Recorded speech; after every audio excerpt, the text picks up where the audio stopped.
Remix.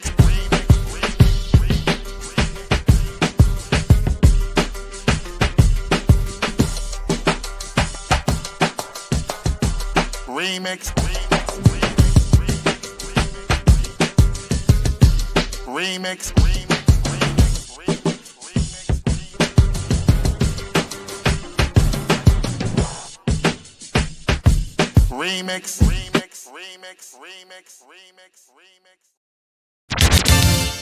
Oh,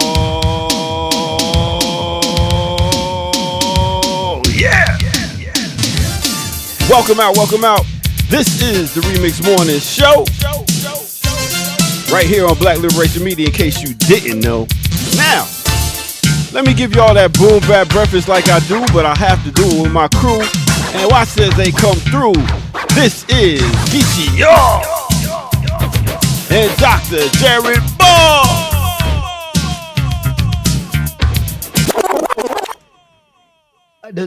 That song just you don't understand that sound, Geechee. I already know you. I'm gonna tell you what that sound made me feel. Feel like Last Dragon. No, some negroes and some speedos dancing. The Turbo and Ozone. It was definitely old school. I don't know about speedos though. That's the speedos and with the little headbands on.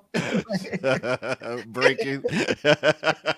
And they look like they would be wherever you are. Yeah, bro. For real. That's what it is, yo. Yeah. What's good, y'all? Cool. Nothing, man. All right. So with our remixes out there, we see y'all stepping up in this piece. Big up, brother Jamil. Assalamu alaikum. What's the next one? Walaikum salam. Walaikum salam. No, that's how you spell that. No, you see on the screen.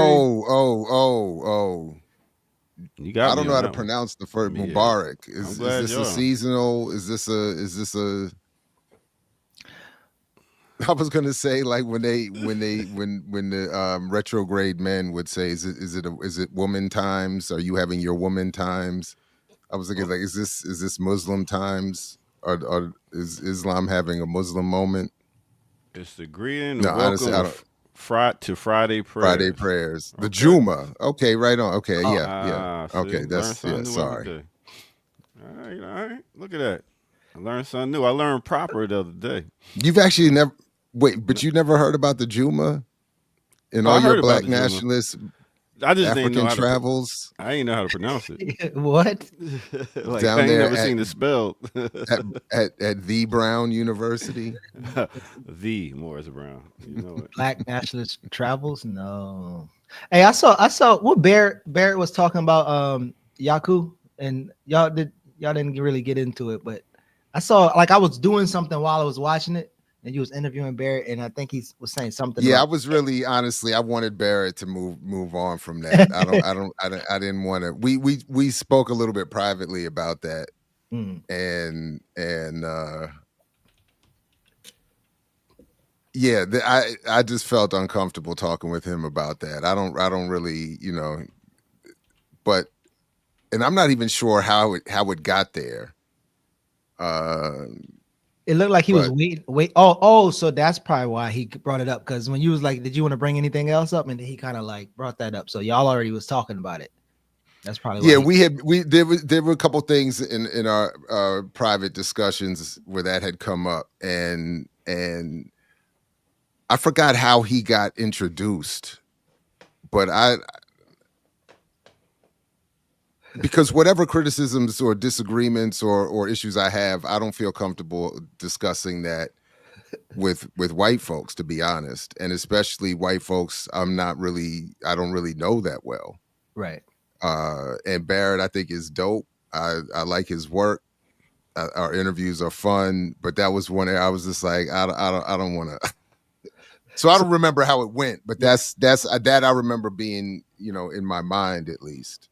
So Air Doctor, I saw that in Jared's on his interview, and I'm curious if you ever had, like, I don't know if you have like white friends that you would say are close or cool, but I know you got white clients and they get comfortable, and I wonder if they ever kind of like try to push you into a conversation that you're like, I'm not about to talk with white people. Oh no, I don't have any.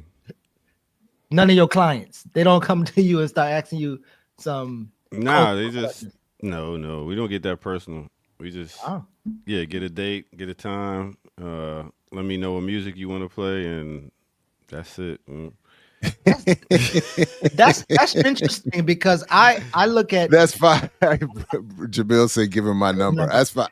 but I look at now don't conflate this, but I do look at now DJs similar to therapists. How I look at barbers, like barbers, people just like talk to them or whatever. But DJs, because they have this effect on people, I thought eventually they'd be like, oh, they want to be like you or they want to talk to you. Well, yeah, they don't know how to approach you sometimes, so they just say some random things. Oh, you like this song? It's nothing deep, no type of the surface. So yeah, they keep it like that. I like to keep it like that. Business. Yeah, no, there are folks who I'm trying to think now. I don't think there's anybody right now, but in my life, there maybe have been one or two people but I had vowed, I remember in the military was when I remember making a vow to myself, I'm not going to debate white people about either the existence or severity of racism. I'm not going to debate white people about even in general, even about some of the internal debates, as I would describe them within Black and African communities. So, and then I'll be real also, especially being mixed. There are times where, again, and I've even tried to write about this, where white folks there'll be this invitation to whiteness. And I've always been very guarded about that. So I admit that's also just a personal thing. Like I see what you're trying to do here by inviting that discussion, even if I might have a critique or a disagreement. But I'm not going to have that. You and I are not going to get into that, would be my. So I'm, so now they were there, and maybe one day Barrett and I, we build to the point where I'm more comfortable and I feel like, it's gotten to a level of trust and respect or whatever. And maybe like, that's my nigga over there. No. What's that little skit when the dude from Crooklyn, he be like, "You want to say the N-word? Say it." Yeah. So me and I had a white homeboy that lived right down the street from where I live today. And we had and back in when NWA and them were coming, we were in the car and we had that moment. How can you not say the name of the group? You know what I mean? But I was like, you can't. That's right. And I was firm with. I was like, we're not doing that. I am never giving passes. I am never co-signing. I don't care how much you like the music. He at one point argued to my face that he was like, I'm blacker than you, like because of the way his whole style and his attitude. And I was like, I was like, that can. I said it will. We had a whole thing. I was like, no matter how much you wear this or act that, you will never be. And it will never be cool. Like, I was like, now that debate has been lost at this point. Like, people, it seems like it's wild out here these days. The crazy thing is that's like looking at a painting and not being able to talk about a certain color in a painting. Like the artist puts this work out. I don't know about that. The artist puts out this work and you can't talk about this certain color, but that's what the artist put out. But you know what? That's the game you set up. That's the contradiction that your world created. So it just happened to be. Basically, you're saying you disagree, and I don't know if you saw this, but that battle rap when the white rapper was like, "You say I can't say the N-word," and he said "N," and the dude punched him. Bam! Oh, I remember that. I mean, basically, you saying the dude shouldn't have punched him because he's obviously, as responsible YouTubers and professionals and journalists and educators and DJs, et cetera, and so forth, we don't advocate violence as a solution to problems. We wouldn't advocate. But as Chris Rock once famously said in his OJ joke, I understand.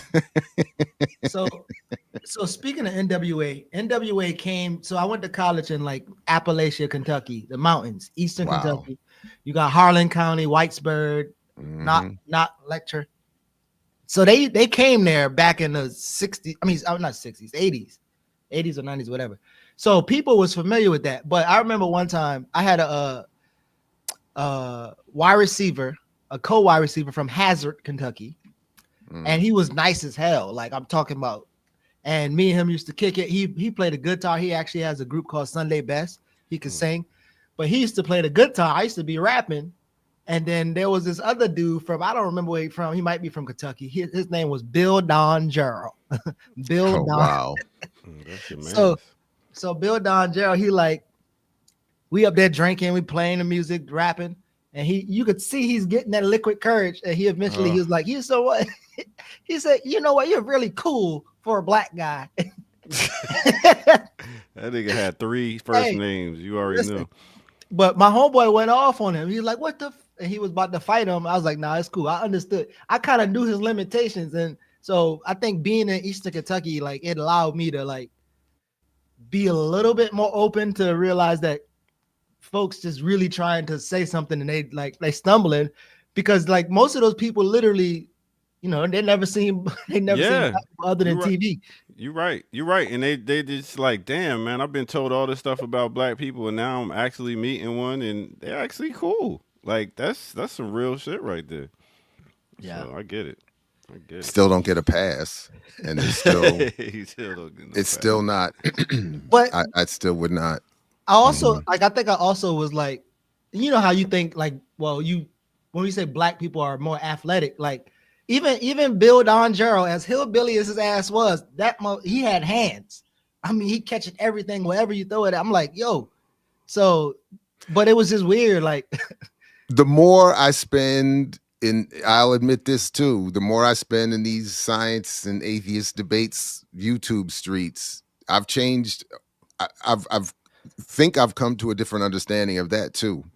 That even the athleticism piece is a social construct. That there is no genetic, biological, fundamental difference that could have even occurred over 500 years that would genetically you don't think melanin gives us a little bit of advantage here? What I'm saying is there's no science that discusses that, you know, and you know, the sun maybe.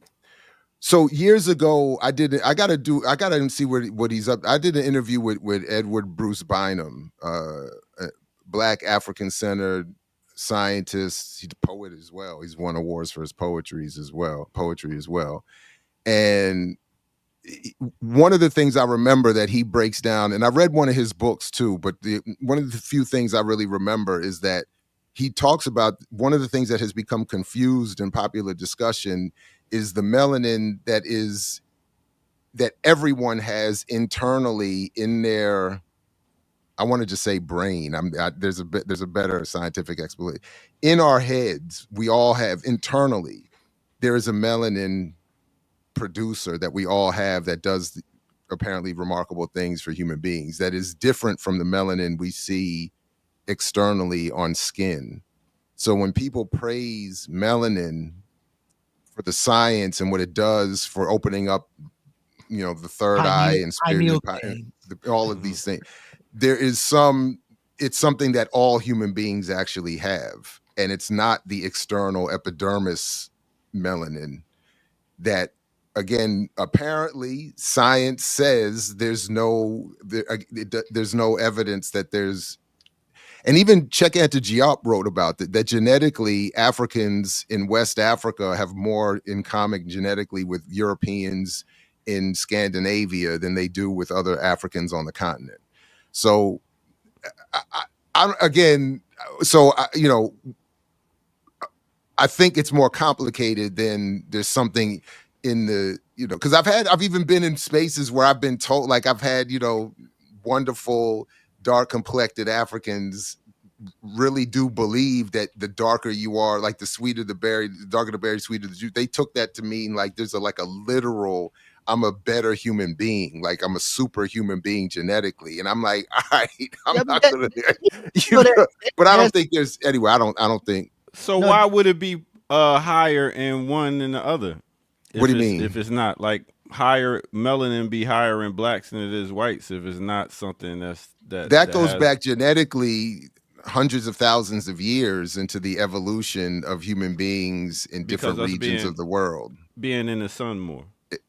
essentially. Mhm. And so that's why, in part, why I'm saying that even with this idea that there was breeding during enslavement here in the US or elsewhere, that even the attempt to breed a superior enslaved African over hundreds of years is not going to be enough to genetically, it's not going to work the way people think to create this genetically, athletically superior human.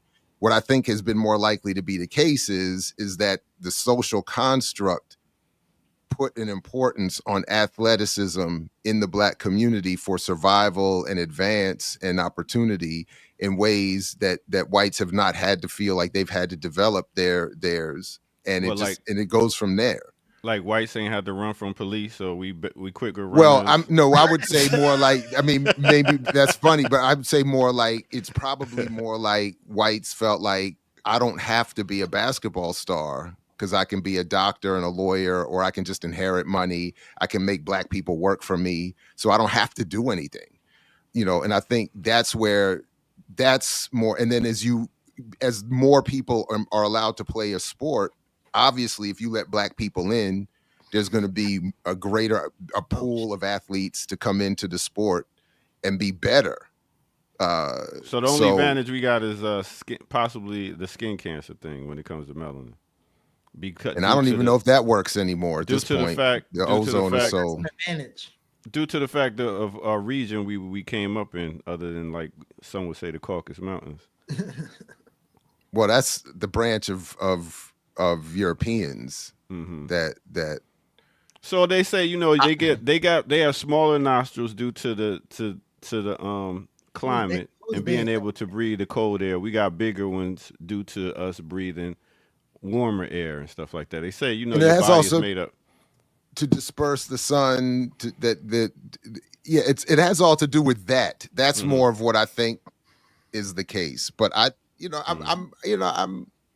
this conversation is making me think of. So I saw this Bryson Tiller challenge where they had like all these white, Black, whoever was singing the beginning hook, and I was like, because you know how they think that used to, like, Black people they can sing better or whatever the case would be, sing better, run better, jump better. There's all these conversations, but I mean, there's a few white people who could really sing. Because then you got the theory of like, the dominant gene and then the recessive gene. So anything the dominant is always going to be better than the recessive. So that's how it's looked at. But that's not always what that means scientifically either. Dominant and recessive doesn't mean better than. It means more likely to replicate. So it's if when they say like it's a lesser though. It's not in terms of, so like when people, like when Cress Welsing would say that the white is the recessive gene, or red hair. Ooh, for instance, one of the reasons I'm so pale is because my mother is a redhead, so that's even more recessive. But it means in terms of melanin productivity. It doesn't mean quality of a human being. It doesn't mean anything about their personality or their capability athletically or anything other than the ability to produce melanin at the level of the epidermis or whatever. Judge those vocals off of vocals, Air Doctor. Don't look at the skin color. Well, see, like Adele. No, not. I'm talking about in the link I just sent. I just sent this link. The Bryson Tiller Riff Challenge. Bryson Tiller Riff Challenge. And it's just coffee, just black coffee to be specific. A good dark roast. Black coffee, no sugar, no cream. So that's the girl down on my team. So that you don't like that song neither? Black coffee, no sugar, no cream. I used to love that song. I don't hate LL as an artist. He's just, I don't think as spectacular as that's he would Heavy like. D. That wasn't LL? No, that's Heavy D. Oh, yeah, Heavy D. Oh, even better. Then yeah. Then I like the song. LL was on the song though, maybe. Wasn't he on that? Yeah, I think he was on the song. No? Didn't he do a Anyway, Black play the riff. Soul, Play the Sugar, riff no challenge, cream. Air Doctor. All right, Kind of either honey way, on the down Heavy with my D, team. Yeah. that's Heavy fine. D had hits though. Play the riff challenge. All right, here we go. You gotta start with her. I think she might be. Them shit.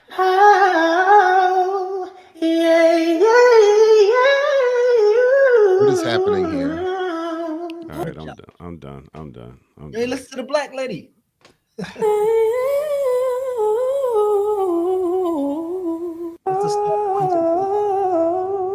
All right, I'm done. All this is mimicking the note. I mean, Mimesis, that's it. I can mimic notes. You know what I Let mean? me let me hear you do the riff challenge. Go. You know what I'm saying? It's just mimicking Just- like he was just as 1990. good as all of them. Chop on a He scene was- with a lane and a pocket full of green. I mean, it's just mimicking notes, being able to do other people's sounds. Maybe. Yeah, it's nothing special. I don't want to say that those people don't have no talent. They can't sing because you got to be able to carry a note too.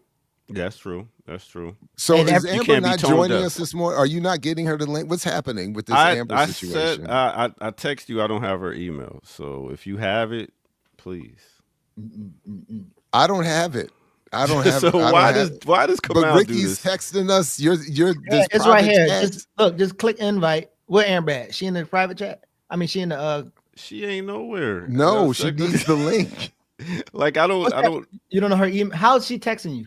Oh, she's texting me. Ricky But was texting. I'm in the middle of the us. show. Usually, when you come on the show, you come early, Well, and then click- get all this happening. Click Yikes. But invite. when you like come during the show while we're on and Who y'all want me hosting to and stuff send? like that, it's kind of hard to do both. Let me send the Amber link. was looking for the I'm gonna link. send the link to Ricky right now. Ricky, can't you see? Amber, just don't email me. But so, what is the point of this challenge? I don't know if there's a point, but I think whenever we talked about talent or the ability to do a particular thing, I don't know that it's subjective to only black folks.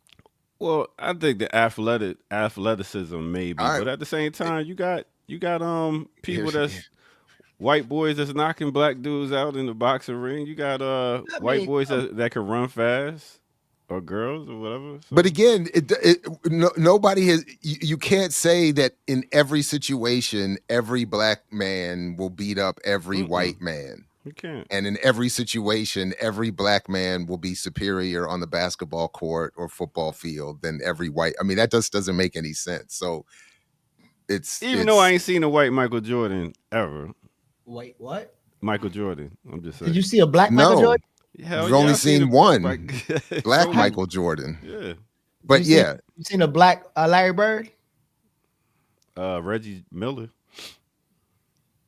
I still listen. Look, I said Ray what Allen. I said, but I am still who I still am biased the way I'm biased, and I still agree with what Isaiah Thomas said. What? That if Larry Bird was black, he would just be any other player. There's been a whole bunch of black Larry Birds as far as I can tell. The only reason he was special to the extent he was is because he was nice and he played on good teams. Isn't that what everybody they say that about the black people? Like Earl of Pearl, they say he's the best basketball player, but he ain't never made it to the limelight. So Again, these are team sports, especially back then. I think it seems like it's less a team sport than today. You know, somebody showed me a clip the other night. Apparently, there was 8 straight possessions where the teams went down the court back and forth and just threes. threw up a threes. Yeah. What is that? What That's in the- the that's world is that? That's the new game. That's since That is horrible. Stephen and Curry came through and wrecked the whole game. he- Now changed everybody's Steph Curry. and then you got all these Europeans and people from other countries coming in, and they've been shooting threes and stuff like that. So it's a mixture of both. And I mean, I again, think that critique is similar to the Eminem critique. Like Eminem is not that nice. Bubba Sparks wasn't that nice. Most of those white rappers are just kind of like.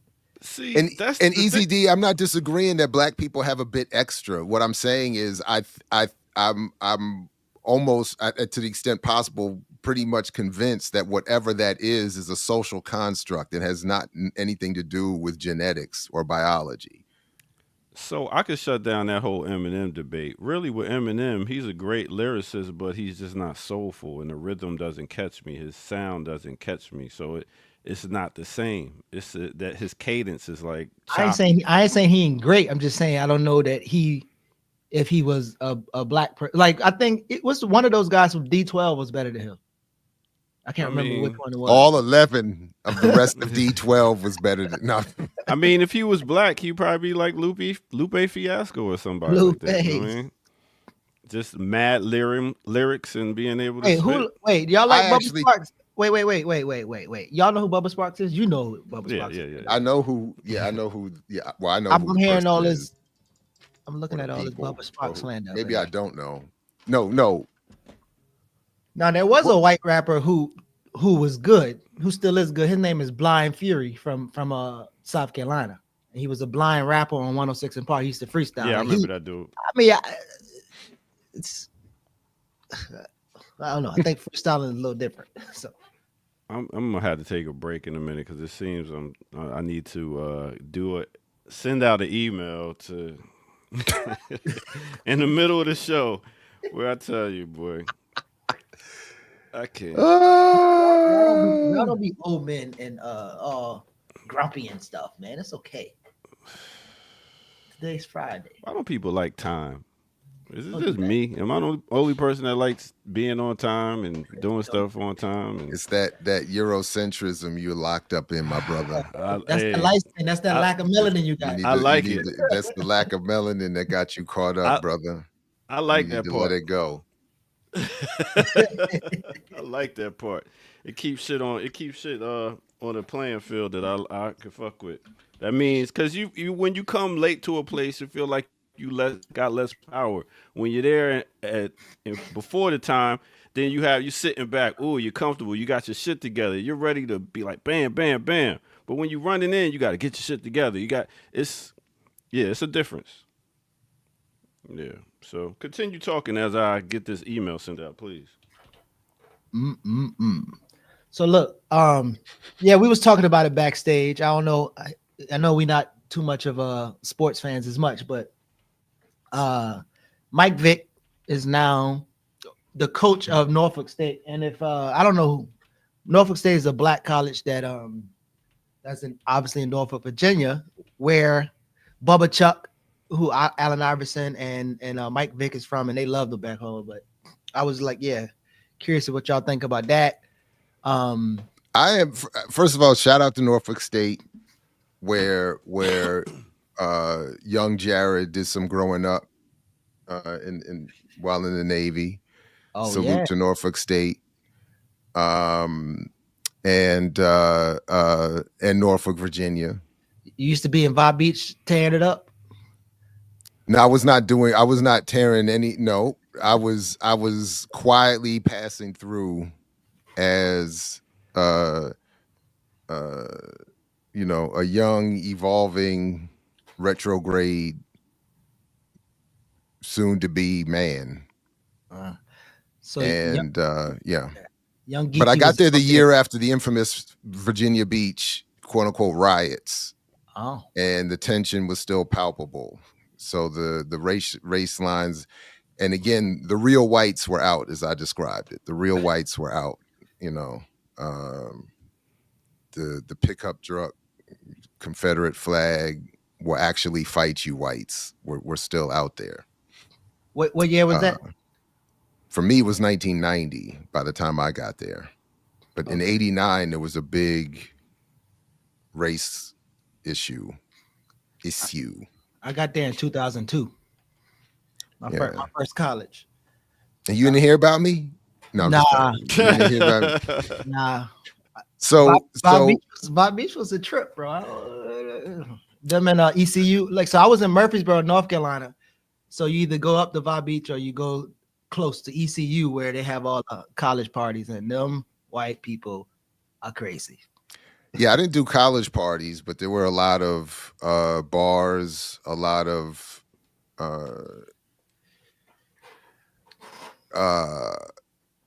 blurry hotel rooms.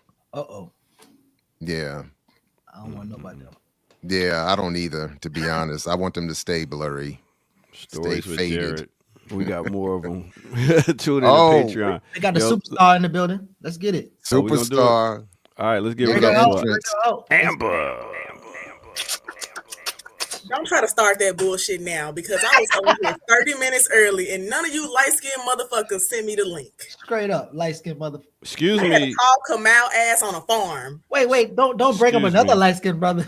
You gotta stay with Excuse them. me. Let's bring this energy.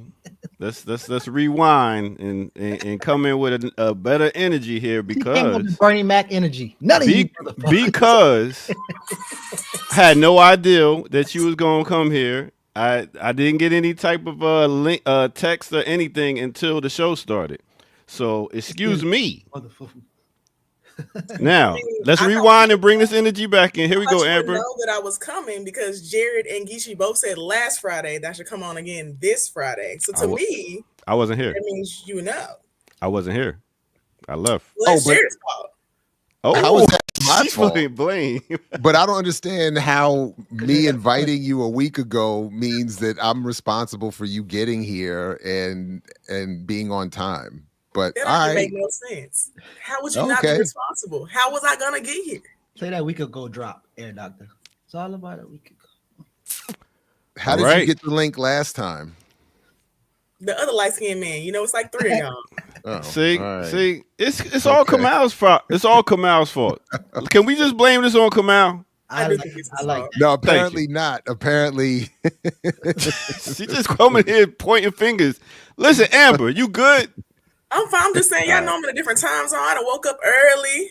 Oh, so that's what Could it have been is. sleeping. I was still high from yesterday, but I got it together. What you was on there, Zaza? No, I Zaza. just took a little edible. But Yeah. I'm just saying, I woke up early. Like I live in Central Time. I'm tired. Well, you don't look it. You look like you're here and ready to go. So with that said, we're gonna take a quick break and we're gonna come back with some more right here on no other than what? The Remix Morning Show.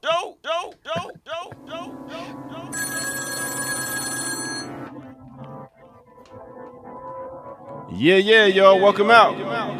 This is the Remix Morning Show. Hit that like button, subscribe if you're new to the channel, and let's get this remix on the remix going. You know how we do. I'll tell you why. I'll tell you why there's no love. Simply you're not cool enough for what we have between us.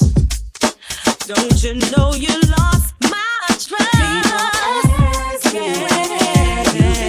Where you been? And I tell them we're just friends. Tell them we're just friends. So obvious that it's never gonna work for us. No. All right, let me take you to a time and place. Let me take you back to 1987, rocking out with that Boogie Down production off that Criminal Minded album. We talking about the song Super Ho, mixed with a little bit of 2001 off that album Faithfully with Faith Evans, and the name of that song is You Get No Love. But you get love from us right here. Hit that like button, subscribe, and show us some love at blkliberationmedia.org. And donate, share, and let people know you care. All right, with that said, let's get back to the Remix Morning crew. You know how we do. Whatever you could do or say inside a bed, Scholar Rock has done and most likely said he doesn't argue with a girl, cause yes, he has others. All right. Air Doctor, give Yes, me sir. your top 3 R&B sisters. Top Is it- R&B It's Faith in there. sisters. It's Faith in there. Is Faith in there? No, Faith's No. not in there. No. Faith Evans Wait, I'm just asking. He asked me. in your top of all time. I was just asking. But y'all ain't gotta don't do Faith like that. That's disrespectful. But Go no, ahead. you have wait. No disrespect to Faith. That's not disrespect to Faith. That's But you see how- she would even be like, You're asking if I'm in your top 5 of all time Top R&B. 20. She got top 20. It's like of all time. like no Aretha, no. Air Doctor first, then we go to Amber, Go ahead, and then Jared. Oh man, R&B singers of all time. And they don't have to be popular either. Just like Lettucey. Singers. I go ahead with Aretha, and then last but not least, I'll just throw in Jasmine Sullivan. How about that? Lettucey is interesting. Amber, Very. She can what's your sing her top- ass off too. I She think can sing She like made me mad. She sing. made me mad in Baltimore, but go ahead. All right. Why I've did she seen make her you mad in Baltimore? in DC. Because I think she tried to cover Donnie Hathaway. I just don't understand that. Like that wasn't like let Layla do that. Shit, not you, but go ahead. I'm sorry. They Why be doing can't- weird shit. Well, it depends how you do it. I wouldn't say she can't do it. What Lettucey should be able to do it. What Yeah, Lettucey's a beast, yo. My top 3 women, probably Jasmine Sullivan, Victoria Monet. That's And- kind of new right there. Y'all gonna laugh, but Yolanda Adams. oh wow. Yolanda, All right, so we're gonna continue with the show Oh now. wow. Yolanda ain't even better than Lisa Page Brooks. I just want to say she was singing gospel R&B. I said, you want to make love to Jesus. She need to chill out. Not even over man. She's Hey, I seen BB Winans lately. He looked like he ain't playing. He been working out. Yeah, he would be done put some. I didn't even know that BB and CC wasn't married until I was older. They was They doing brothers and sisters. Are you They serious? was doing way too much in their young age. I said, all right now, you need to chill out. We definitely think y'all are lovers. And that Y'all need older to- brother. They had that Donnie and Marie Osmond. Who you got? vibe. Who you got, Jared? damn it. I gotta put Jill in there too. Jill Scott. Go ahead. Oh man, there's so many. First of all, I put Tiffany Scott of the Mighty Mama's Biscuits Oh up my there. God. Straight and that, That man canceling people. You ain't even have to think, bro. Like, Tiffany who? you said they don't even have to be famous. That's what I'm You saying. literally said that out your face. Yes, they need to be famous. and yeah, she is better than I don't know about some of the youngins that were named, but she's better than I don't think she's better than Victoria Monet. I ain't even heard the girl sing. I don't think she's better than Victoria Monet.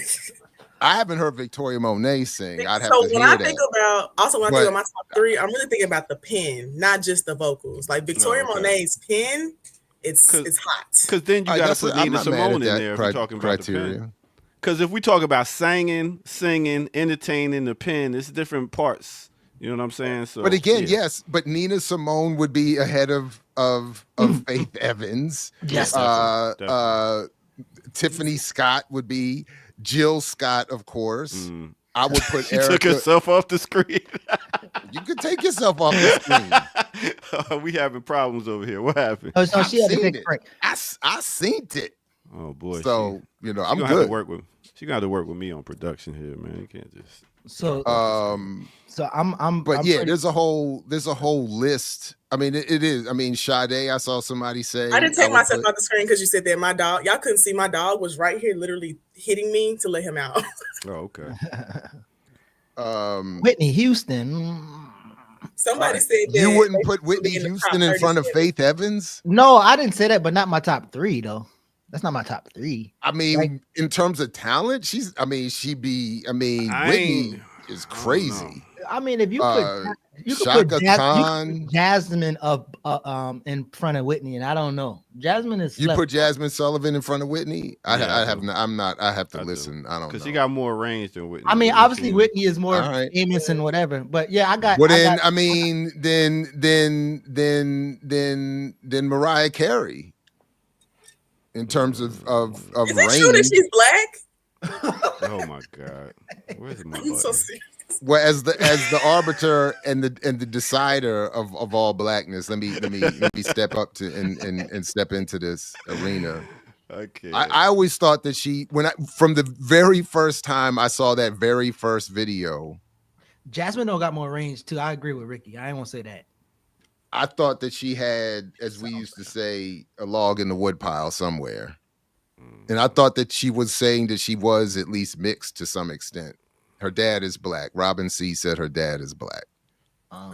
There it is. Got that So- right. I got Layla Hathaway in my top 3. Nina Simone. Yes. Okay, Nina Simone. Nina Layla. Simone. Top 3, Layla Hathaway Let him have it, Jared. Go ahead. Come Continue. on, bro. Y'all sleeping of on all Layla. time. And it's probably I know. because of daddy birthday. That's probably, but anyway, so Layla, Nina, I don't know. I actually was struggling. I was trying to figure out who I was gonna put up in there. I work with Donnie Hathaway's daughter. She cool. Really? She's it. All right. Are you going to expand on that? Is it a story we get? Donita, she just cool.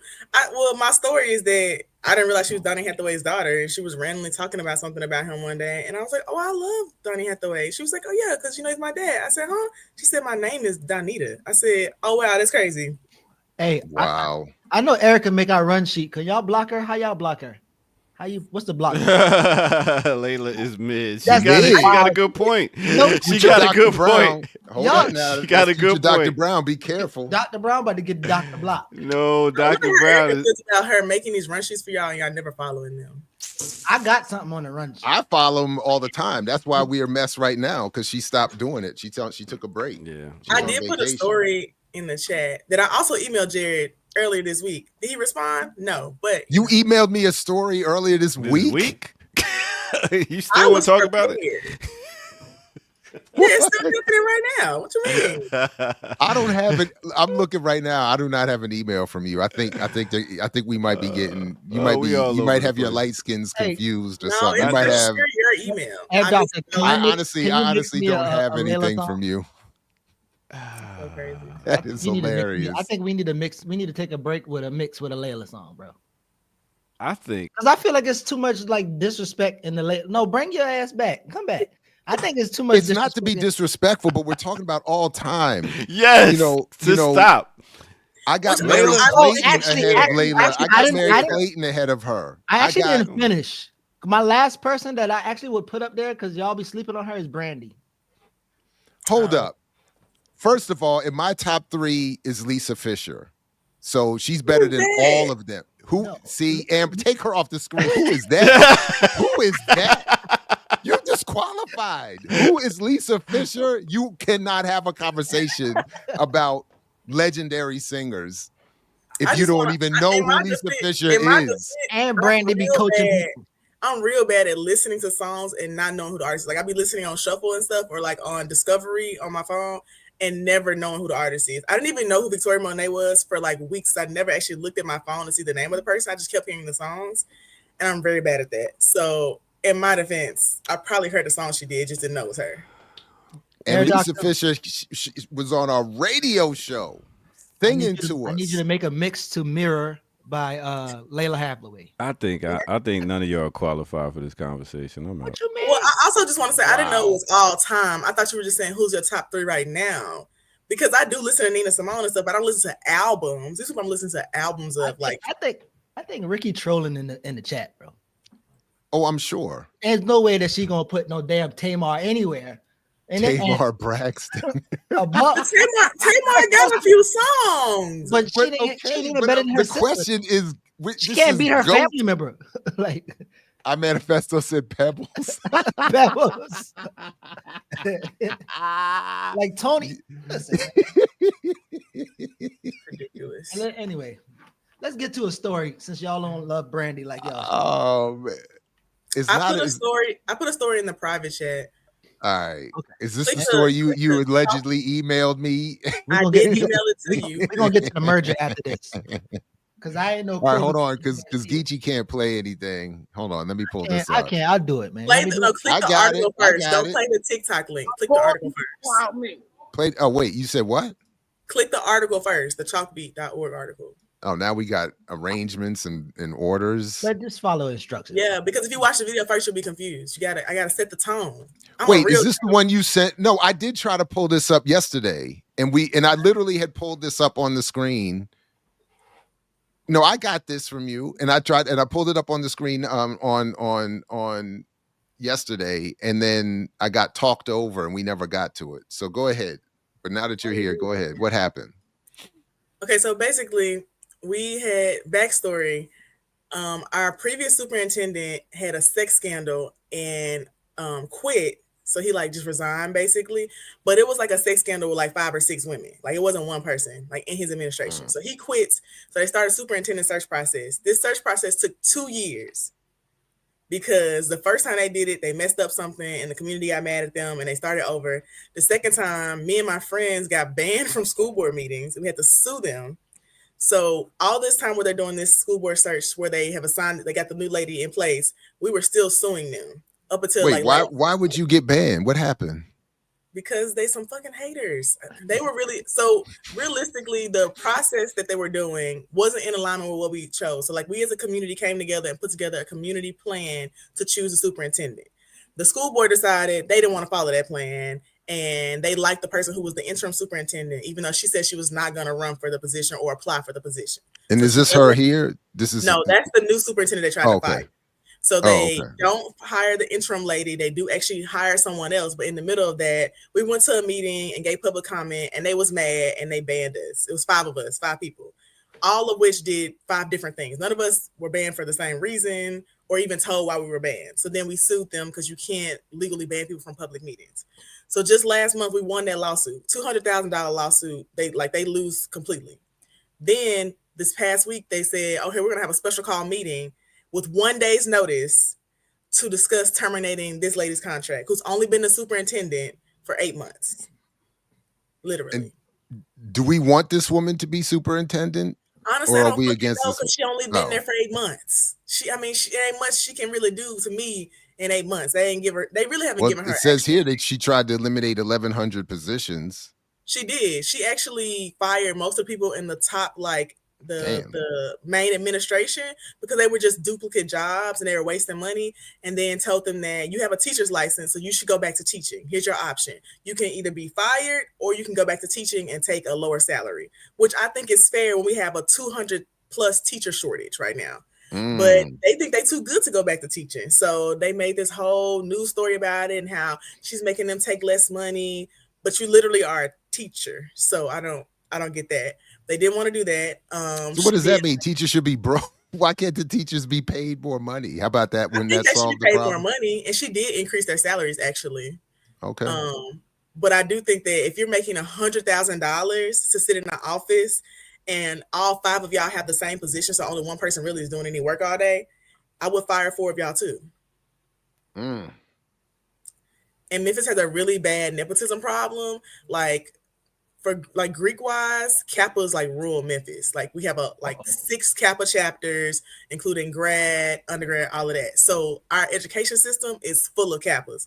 One of which went to my alma mater, and I know for sure he didn't qualify to be a principal because he studied art. He talks about it all the time. But somehow he got out of college, became an assistant principal, and then a principal. Literally had no qualification other than being a Kappa. So she got rid of a lot of that, and they didn't like that. And they called a special call meeting 1 day ahead of time to let folks know they want to terminate her contract. And then people went to the meeting and acted a fool. So Memphis, people meaning you. No, I didn't go. Actually, I was at a city council meeting and I went to a holiday party. I didn't want to go because, well, one, they had reached overflow status. They wouldn't let nobody in. And 2, I knew they was going to be doing the most because since we just won that lawsuit, they can't really ban people or kick folks out anymore, literally, because they just paid $200,000 out because they were breaking the law.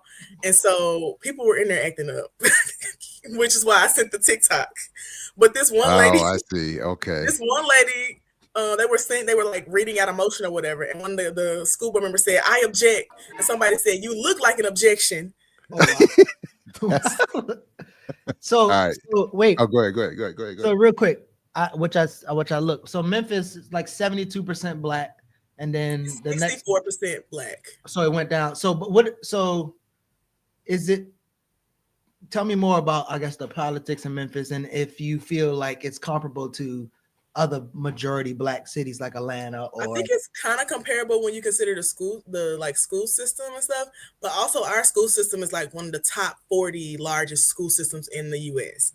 So it's a big deal of being superintendent, which is why we were such a stickler about the process. Okay. And the biggest issue here is that they want to remove this lady who's only been superintendent for 8 months. We would have to pay her over $1 million. That means we would have had to pay almost close to $2 million at the end of this because the previous superintendent is also still getting paid. He got a huge payout when he resigned of like $800,000 plus.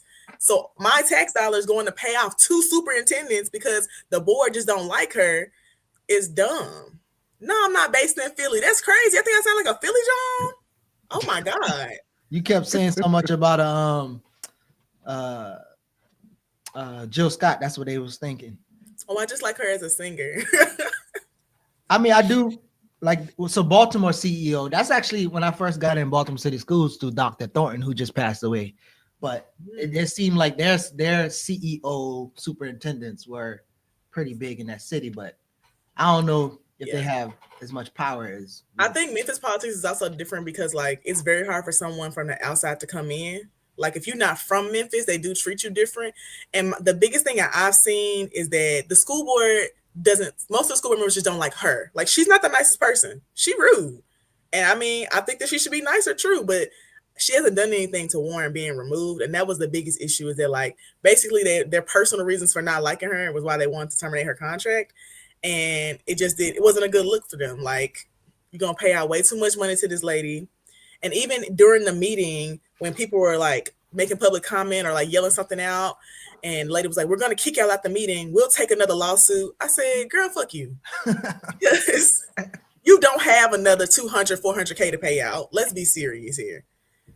And the chair of the board looked like an idiot because her bra straps was out the whole time. She looked like that picture of that girl sitting on the bed when she was like this, like she can't take no more. She couldn't pronounce the word superintendent. She couldn't read the resolution she wrote. I said, why is she the chair? She can't read. She literally was reading off a sheet of paper and was mispronouncing every other word. Not the You just broad. don't read, beloved. Don't do that. Don't do that. Hey, so where we playing? How much of the clip we playing? Y'all can play like how much you want. It's like a 4-minute clip, though. But it's Did you pull it up? No, yeah, it's a super cut of all of the comments, basically. Not for a minute. A board member called me. Somebody say get over it. Stop gaslighting. Oh, that hairstyle is good.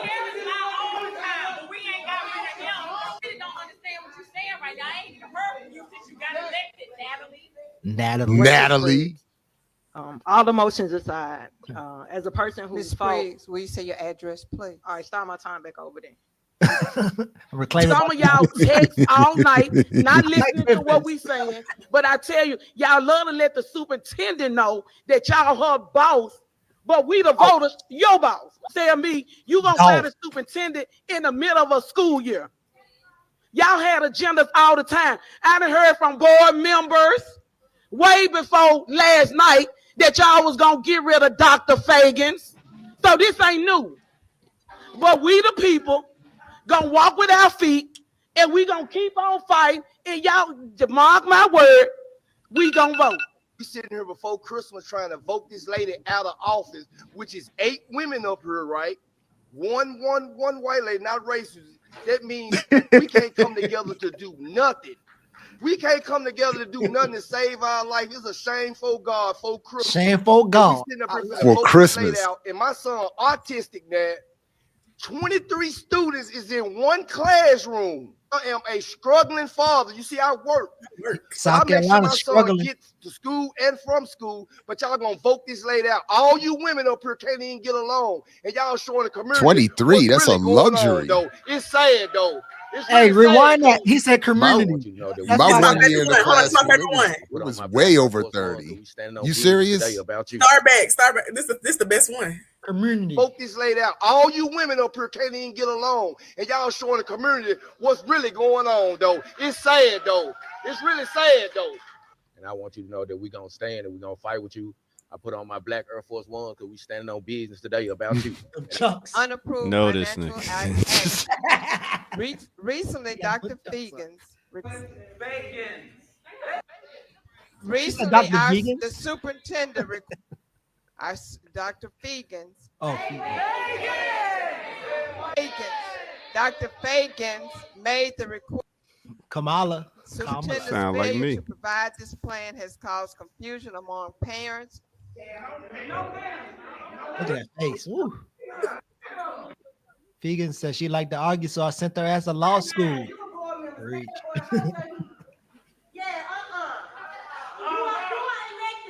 As a board, this new superintendent, we say 8 months. The school year just started in August. At best, this should be a professional development conversation. And to go straight to a conversation around termination, like my colleague McKissick, I found out when you all found out that we have a public meeting. I was not. That's the white woman, everybody, not Does racist. not have my support. And I will not support the termination of the contract. You can start removing people out of the room. We'll take you off. This looks like a damn skit. Hey man, listen, it's popping over there. That's Because it's a joke, bro. It was 50,000 people watching this live stream, yo. Wow. Calm down. They're so stupid. All right. All right. Then You when she did start talking to refute the claims or whatever, she was like, I don't mess with finances or romances. I said, that's right, because you're not Joris Ray, girl. He said, y'all not finna Joris Ray her, baby. I thought she was taking a shot at the Atlanta lady. No, the Joris Ray dude had a whole sex scandal. Oh, Like, it was bad. And he ugly. I said, what was he doing for them? don't do that. He's not attractive. She said we gonna walk with our feet. I gotta use that. That's the one who said you look like an objection. There's everybody. That's funny. And then the lady who was doing the thumbs up, her name is Tawana Murphy. She they got pictures of her on Facebook next to the cowardly lion from the week. Oh damn. Hey, she got a song on YouTube called "Who Cat He Kissing." That sounds like some liquor house music, and this sounds like some liquor house It's music. very too. much No no romances without finances.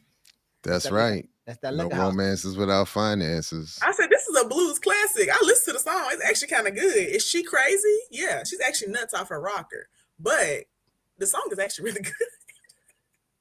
I want to actually pull up the I don't got it on this computer, but the story about the merger that Erica laced us with. The Kroger is trying to buy another grocery store and the merger's being blocked. You see it? Really?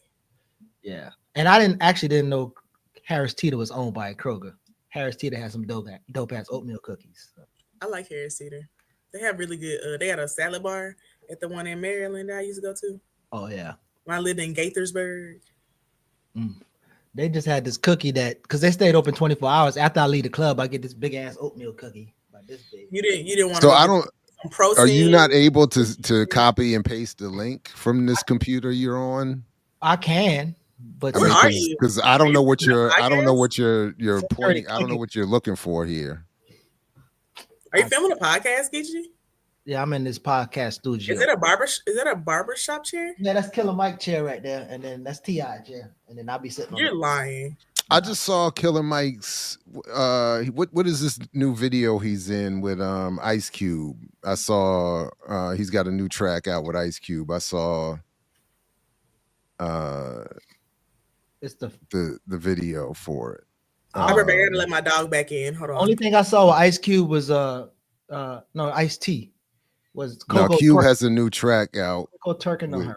with Mike in it, and I saw Mike somewhere else too. He's And doing Busta well. Rhymes is on the track too. And Busta Rhymes. That's right. That's right. Did you see? You know. You hear that new Snoop Dogg and Dr. Dre little remix they did? Mm-mm. In fact, they sound pretty dope. Unlike Dr. Ball, my dog don't have anxiety, so he can stay outside for a long time. I thought you just said you had to let the dog in. I mean, it's tough out here for light skins, dogs, peoples, period. He needs his When you medication. said I'm not mad. metrosexual mulatto, I said, you know what? That's hilarious, but also I was- can see it. I can see it. Wait, I don't know why. I don't appreciate that you say you could see it. I shared it because it's supposed to be a funny joke It's from an op. funny. It's funny. I don't see how it's supposed to be applicable though. I don't appreciate that. hilarious. I don't appreciate that. You got a light No, skin. I think it is If you had on hilarious. a It was, colorful button-down shirt, I'd be like, yeah, and I do wear colorful button downs. So like with I'm some not mad. stripes. Oh, I don't have stripes. I'm a generally a solid earth tone person, but No, I'll I'm do a talking bright about like color every once in a while. Green, a little defying gravity. Oh no, I don't have any defying gravity colors. I do have some salmon. I would call it pink, but allegedly it's salmon. Cameron is very light skinned to you. Yeah, and I have some light blue. Did they say it would be a monopoly, Geechee, No. if they Well- merged? I think that's obviously that's always the argument. I think that's actually why I wanted to talk about it too. So the federal judges blocks the largest supermarket merger in history. So the Kroger proposed a $25 billion tie-up with Albertson, and the merger, obviously they said because it will create harm for the consumers and limit competition.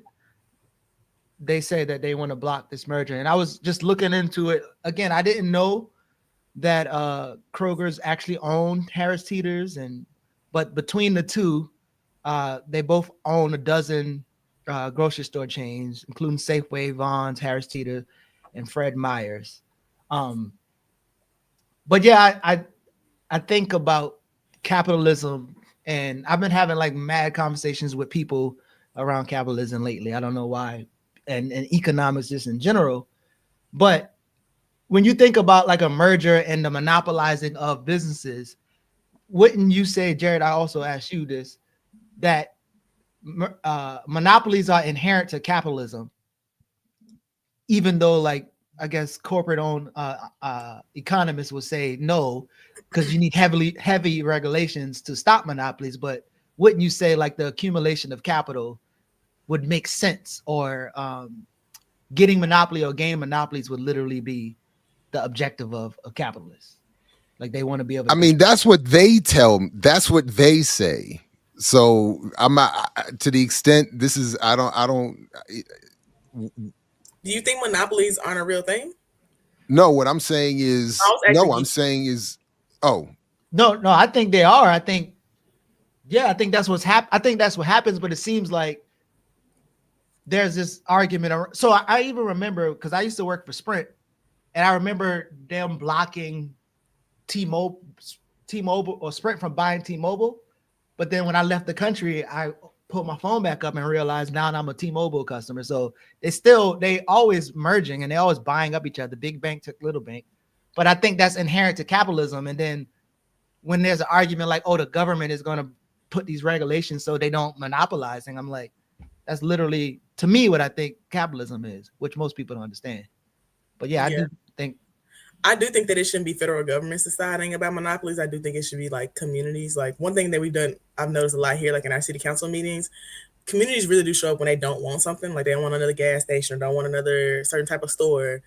And I feel like if they're okay with it, then you should let them have that. If not, if people are showing up saying they don't want it, then don't do it. But I don't think that federal judges or government should decide that. Mm-hmm.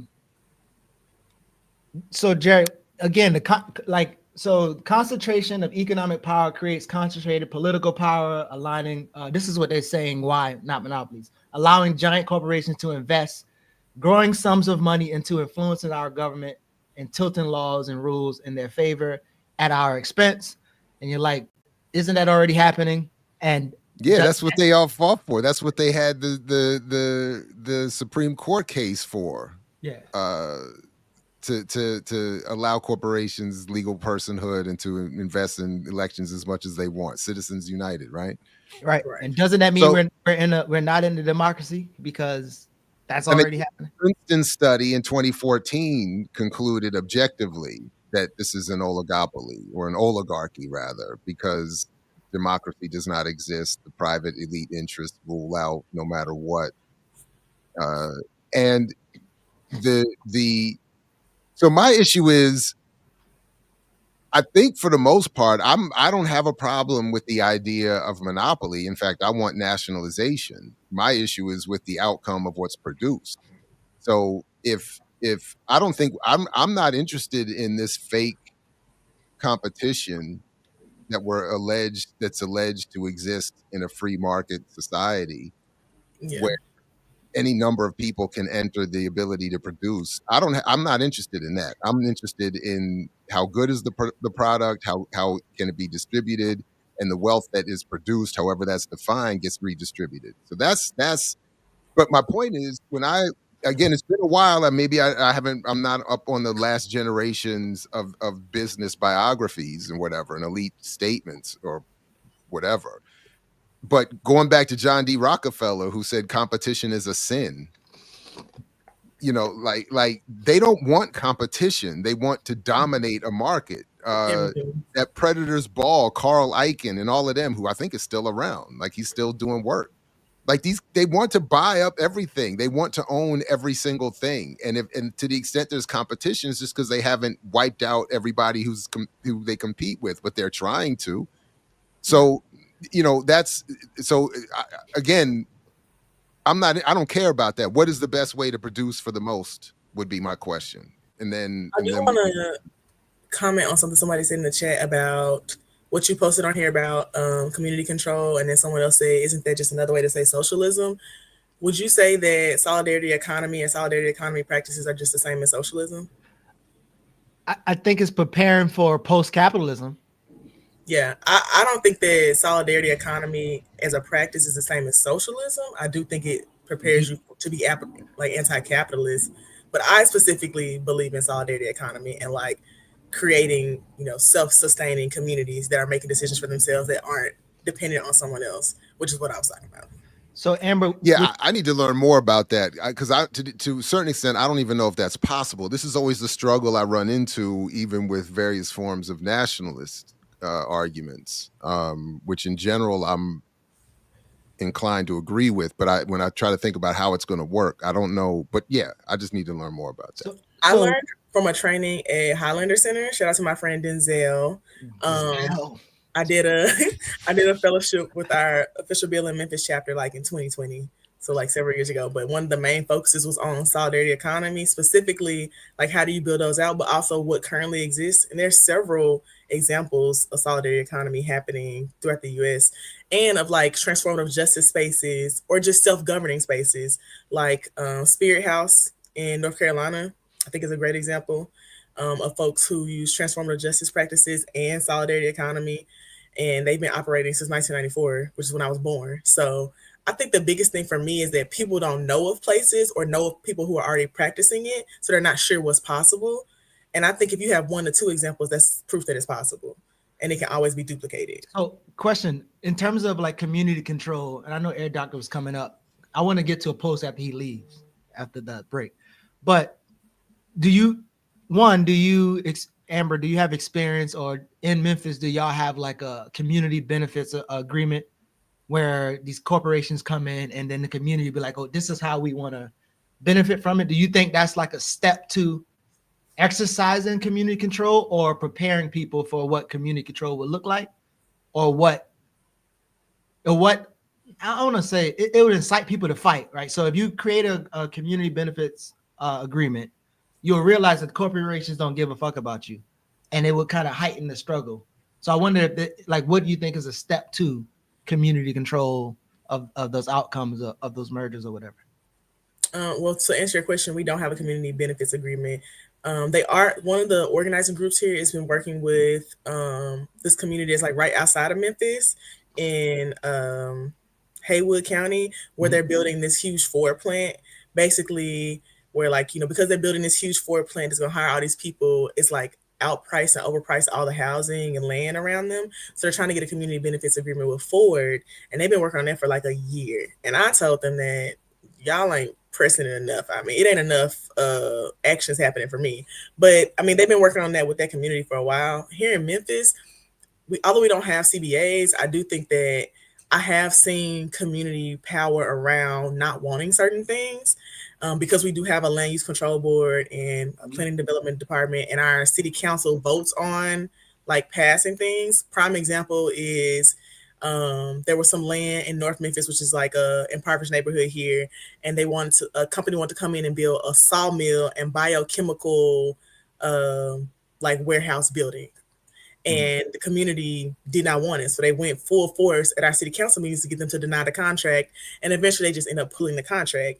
But I've seen that happen lots of times, like where people show up to the council meetings or they show up at the city council events or whatever to push back against them voting for something, and usually they throw it out. I haven't seen many instances where they still have passed it other than like a gas station one time. But like the really, really bad things, they usually vote it down. Okay, that's better than the dictatorship at Hickory Ridge over there, man. Jared is just iron fist. I do think that you have to have some consistent organizing around stuff like that. And even like when you consider the school board meetings, like their public comment period is only 30 minutes. That's all that they allow for. And that is the only governmental body here that only allows for 30 minutes. And that last meeting, they did an hour so that all 57 people could speak for 1 minute. But even that, I feel like was insane because people use the public comment period to, voice their concern about an issue. So if we're all coming for one thing and you only give me 1 minute and you only allow 30 minutes for the public comment period, but our school board is the only one who does that. So I think it's successful at city council because it is unlimited time. And so you really can like storm a meeting. There was some white on white crime this week that was really, really great. Some people in a suburbs want to build 2 gates to close down some streets so that niggas can't come in because there's a public park. And they said it's because they need safer pedestrian walkways because cars are speeding down the street. But the lady who presented for them to present the closing of the gates said, yeah, and we'll have these gates here and these cameras so that people who don't belong here aren't able to get in. And I said, oh, who don't belong there on a public street? And that's how they lost because her dumb ass let the racism come out. Because if they were going good with the pedestrian walkway part and, they had these slow for children signs they was holding up until she got out there and said that on a majority black city council with 2 white people. And the white guy, one of the white guys on the council was like, I've known her for 30 years. She just misspoke. I said, she did not misspeak. She said it twice. She said, we'll have cameras so that folks who don't belong here will know whether or not they belong here or not, or why they're here. Speaking of misspeaking, Air Doctor, come on up. Keep them out. Keep them out. Keep them out. Hey, with the whole Kroger thing, I'm not big on this whole merge. I went to Kroger the other day and got an avocado that didn't have a seed in it.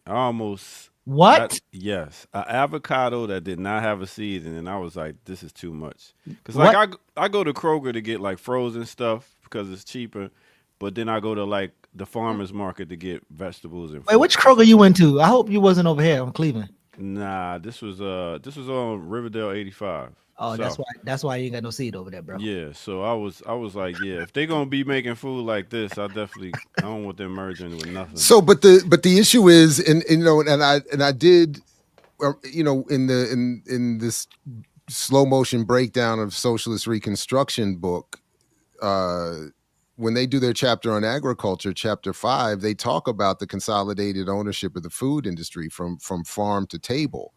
Mm-hmm. So it's beyond just this merger is already the issue of really only 5 companies pretty much determine all the food that everybody eats in this country. And if it's being done on the benefit of extracting as much profit as possible, as opposed to producing the most healthy food for as many people as possible. And that's why I don't think we need free market competition is not going to assure the mythology around free market capitalism is not going to assure us the competition that brings us good food, the mythology of high quality at affordable prices because they're competing.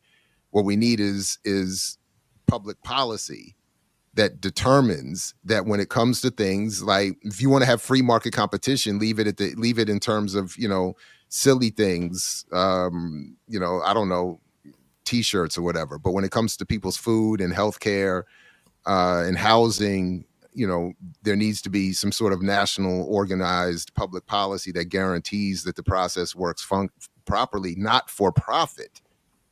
And that's where, that's hard. Yeah. And that's where, yeah. So yeah, I'll just like most of y'all have a farm to table garden here and have been practicing like some co-op and sustainability stuff here in Memphis. And I know a lot of other places who do it too. I do think that farm to table can be expanded, but it does have to start small to like have good products like that are, that you can actually eat. I don't believe in like mass garden. But this is where I keep struggling with all of these efforts in terms of their ultimate, the viability of these projects to ultimately work for a majority, because to expand from what those efforts are to something that is duplicatable to satisfy the needs of the entire community or country is going to require some sort of massive involvement at the public policy federal level. It's not going to be. It's not like these startups and this effort isn't going to grow itself and organically, pun intended, take over this existing structure. Like that's that. I don't think. My wish for that to happen. I think that I don't know if I would want something on a national scale. I would want something more community centered. I think that every community is different and people want different stuff. We've had our garden for like 3 years. It's been operating for 3 years, right? But also we have organizing structure within it to make sure that it keeps operating, and not everybody can keep a garden up. But we also have like a consistent like group of kids that come in and learn how to plant food. And so it keeps it going for a long time because we have all this support. But I think that it depends on the community, right? Like our community specifically wants this one thing. It might be communities in Atlanta who don't want a garden, but they do want a non-monopolized like water source or something different. So like I think it really depends on the person and the place they are, which is why I don't know if I would want something nationalized, because I think when you put something blanket in place, it doesn't fit for every person, because Memphis is completely different from the rest of the state of Tennessee. Completely. No, what I'm saying I want nationalized is access to good quality, affordable, healthy food. I don't know. I don't pretend to have the detail for how that's going to work. What I'm saying is that so, and again, people don't care about whether it's a monopoly or an oligopoly or true mythologized free market competition. They want clean water. Right. I want clean water. And ultimately, if what I think would work best is if the federal government was to just nationalize the process and say, here are the national standards, here's the federal investment. We're not leaving this up so that Pepsi can compete with Coke to bottle water to charge us more and privatize, public sewers, water systems, so that, like that all has to be taken out. How we get there, I really don't know. Well, I think the possible way. So I was reading something, and I think the U.S. production of food is like 120-something%. So they have enough to feed people plus another 20%, but then 13% of the population is food insecure. Mm-hmm. So it's not that we're not producing enough food or we don't have enough. We're hoarding resources. So I think that could be fixed tomorrow if you want to be 100. I mean, they don't give a fuck about us.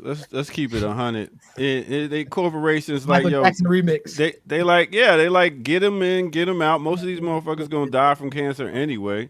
So let's just go ahead and give them what we gonna give them, and get them out of here so we can just keep. I mean, come on, man. They don't give a fuck about I did want to highlight something that Zero PE said in the chat about when I was talking about city council meetings. They were like, it sounds like something that the Black Nashville Assembly does there in Nashville. And they do. And those are my friends. And they have these city council dinners where they like explain city council meetings. And I just want to highlight that in Tennessee, Memphis, our org, and Black Nashville Assembly were the only ones to get budget allotments specifically around youth from our moral budget projects, $1 million each. No one else has gotten those. And that was the largest that we've ever gotten in Memphis. And that was mainly from the organizing we did around city council meetings. So I definitely suggest people like look into doing that where they live. All right. Well, with us living and moving forward, we're going to take a quick break and we're going to come right back with some more right here on the Remix Morning Show. Yeah, right.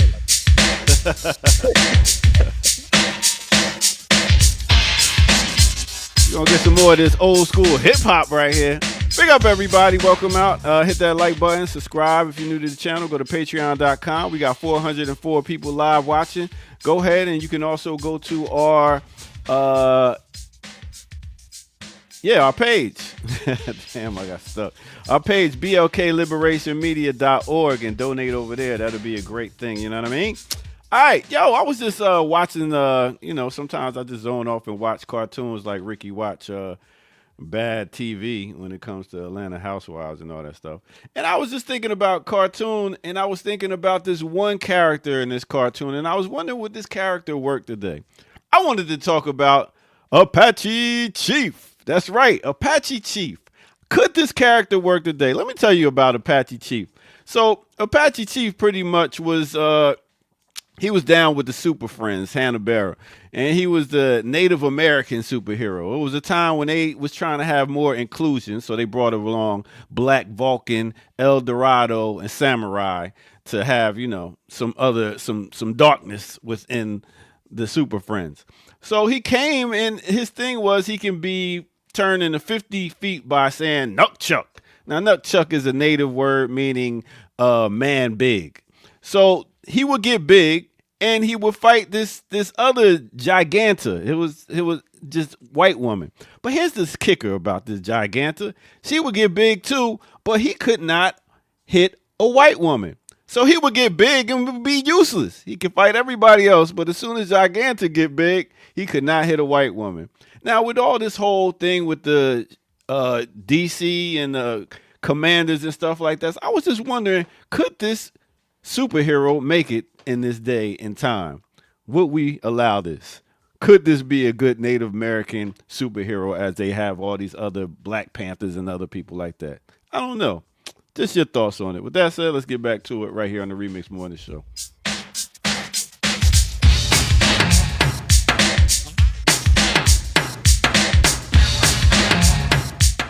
Not Chuck.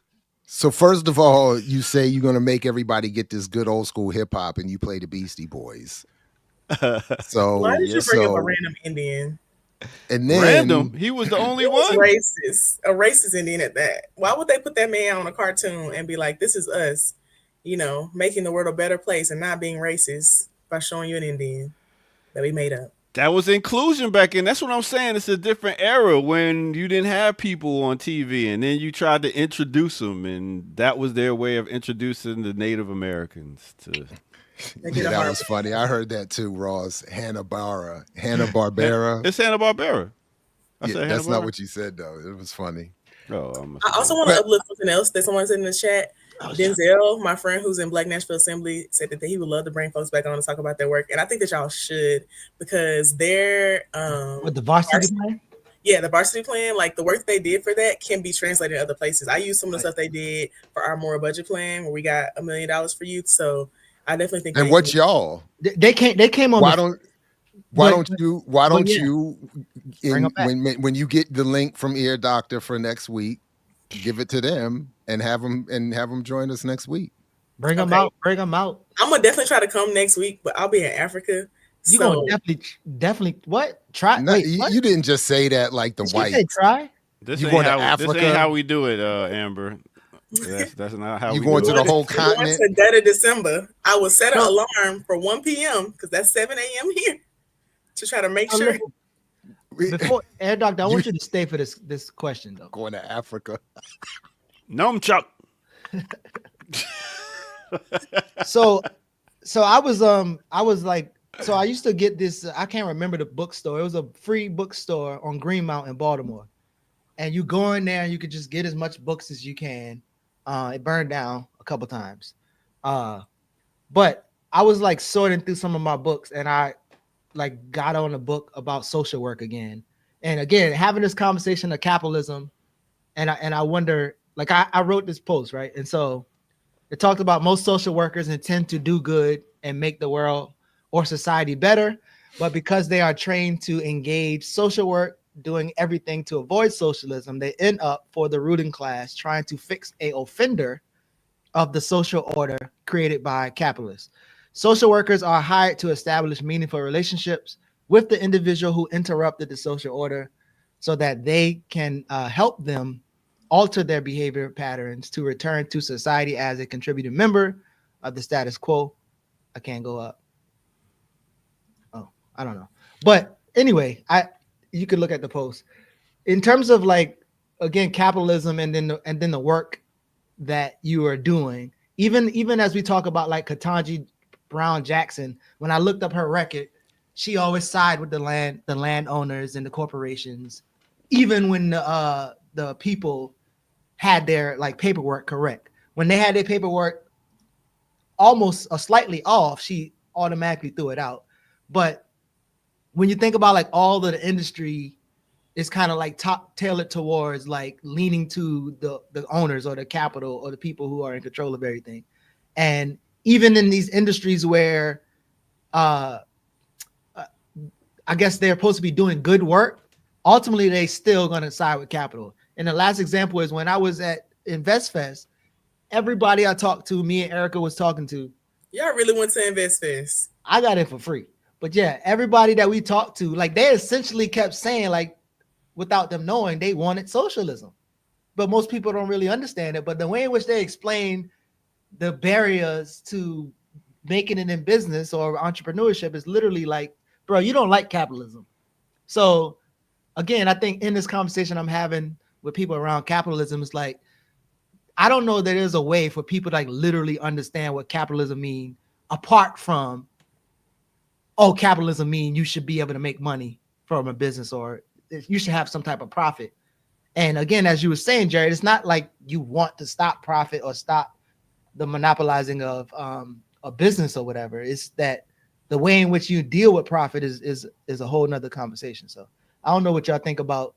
I mean, eventually I'd like to get to some conversations around what profit is and why we need it and all of that, et cetera, and so forth. But given where we are now, no, I don't. My point is so I admit I'm behind on a lot of this stuff here, but I did just quickly look this up, and I'll just share what my bias is against. What I think generally happens is that because socialism and communism have been largely through propaganda been given such a bad name and been associated with so much punishment, people are conditioned to want to not to use the names, the words, and to study how they might actually function in real life, again, given where we are today. So I just looked this up very quickly the last 15 minutes. It's in Nonprofit Quarterly, so I admit I'm biased against it. I'm already in my anti-nonprofit bias already. But in their discussion of the solidarity economy, the first paragraph, the notion of a solidarity economy emerged in Latin America and Europe in the 1990s in the wake of the demise of the Soviet Union and state-dominated authoritarian forms of socialism. So they're already setting this up as both emanating from but wanting to be juxtaposed against quote unquote authoritarian forms of socialism, which are of course associated and with any reference to the Soviet Union. So as they say, in contrast, the solidarity economy is committed to participatory democracy and favors decentralized democratic planning. Its core principles are solidarity, participatory democracy, equity in all directions, race, gender, etc., sustainability, and pluralism. If you read, for instance, the Socialist Reconstruction book that I'm in this slow motion review of from the PSL, again, all whatever, this is exactly what they're saying is socialism. That is a participatory democratic. Actually, let me correct that. They're saying that it's a participatory democratic, centralized, democratically planned, so they would say it's not decentralized. So, but the point being that would give us, by definition and legal public policy defense, all of the outcomes we say that we want through these other efforts. Yeah. So it's not that I'm condemning. It's the same lane I feel like I'm in with the cooperatives and the black businesses. I'm not condemning these efforts. I'm saying that we should, one, I think we should look critically at why we don't want to go for what we would call socialism. Mm-hmm. And then B, look critically at the limitations of these efforts and maybe even see why they've been encouraged. That is through a nonprofit industrial complex, through the liberalization of radical efforts, et cetera, and so forth. So that's it. But again, I got a lot to learn. So that's why I asked when someone asked in the chat, like they sound like socialism. That's why I asked that, because I feel like it's very similar, but I want to know what y'all thought about it. Oh yeah, your doctor looked like you've been learning so much. You've been looking so focused for like 10 minutes. I know you just taking a lot in. No, I'm curious what Air Doctor thinks. He looked like he's bored. When you think about maybe, but like, so when you hear capitalism, how do you even explain it, or how do you understand it? If you talk about capitalism, especially around your groups?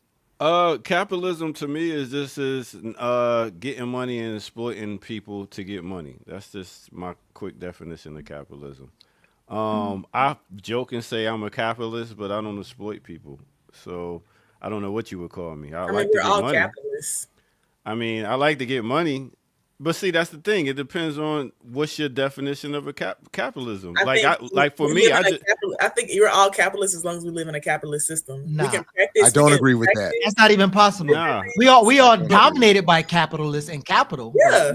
We can't be all capitalists though. That's why I'm saying it has to be a concrete definition, right? So for What's instance, the concrete definition? That's what I'm saying. Is people got their own definition. If it's a concrete definition, is the definition capitalizing, exploiting other people to gain wealth? Is that a definition?